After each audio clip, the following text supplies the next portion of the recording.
سب سے پہلے دل کی اصلاح ضروری ہے، کیونکہ باقی اعضاء اچھائی اور برائی میں دل کے تابع ہوتے ہیں۔ جب دل درست ہو جاتا ہے تو تمام اعضاء درست ہو جاتے ہیں، اور جب دل خراب ہو جاتا ہے تو باقی تمام اعضاء خراب ہو جاتے ہیں۔ رسول اللہ صلی اللہ علیہ وسلم نے فرمایا، صحیح مسلم کی حدیث ہے، حضرت ابو ہریرہ رضی اللہ تعالی عنہ بیان کرتے ہیں، رسول اللہ صلی اللہ علیہ وسلم نے فرمایا، ان اللہ لا ينظر الى اجسامکم ولا الى صورکم ولكن ينظر الى قلوبکم۔ اللہ سبحانہ وتعالی تمہارے جسموں اور تمہاری صورتوں کو نہیں دیکھتا، لا ينظر الى اجسامکم ولا الى صورکم ولكن ينظر الى قلوبکم، بلکہ وہ تمہارے دلوں کو دیکھتا ہے۔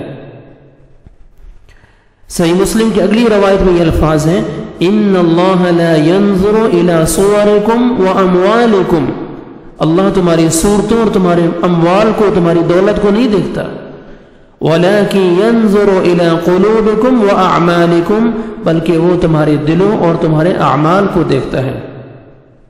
لا ينظر إِلَىٰ أَجْسَامِكُمْ وَلَا إِلَىٰ صُوَرِكُمْ، وہ تمہارے جسموں اور تمہاری صورتوں کو نہیں دیکھتا، یعنی وہ تمہارے جسموں اور صورتوں کے مطابق جزا نہیں دیتا، کیونکہ جزا اور سزا کا دار و مدار انسان کی ذات پر نہیں بلکہ اس ذات سے متعلقہ افعال پر ہے۔ اسی طرح انسانی صفات جو انسان کے اختیار سے باہر ہیں، جیسے گورا یا کالا ہونا، لمبا یا چھوٹا ہونا وغیرہ، جزا سزا کا دار و مدار ان پر نہیں ہے۔ وہ اعمال باعث ثواب ہیں جو اخلاص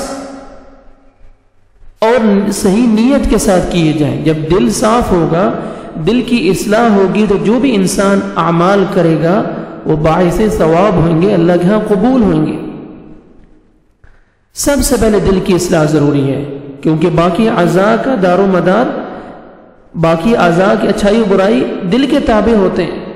باقی جو اعضاء ہیں اچھائی اور برائی میں دل کے تابع ہوتے ہیں۔ جب دل درست ہو جاتا ہے تو تمام اعضاء درست ہو جاتے ہیں، جب یہ دل خراب ہو جاتا ہے تو باقی اعضاء بھی خراب ہو جاتے ہیں۔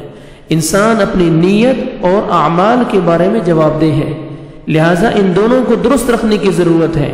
نیت اور اعمال کے بارے میں جواب دہ ہے انسان، ان دونوں کو درست رکھنے کی کوشش کرتے رہنا چاہیے، اور ان کی درستگی کے لیے اللہ سبحانہ وتعالی کی ہدایت یعنی قرآن مجید اور رسول اللہ صلی اللہ علیہ وسلم کی صحیح سنت سے رہنمائی ضروری ہے۔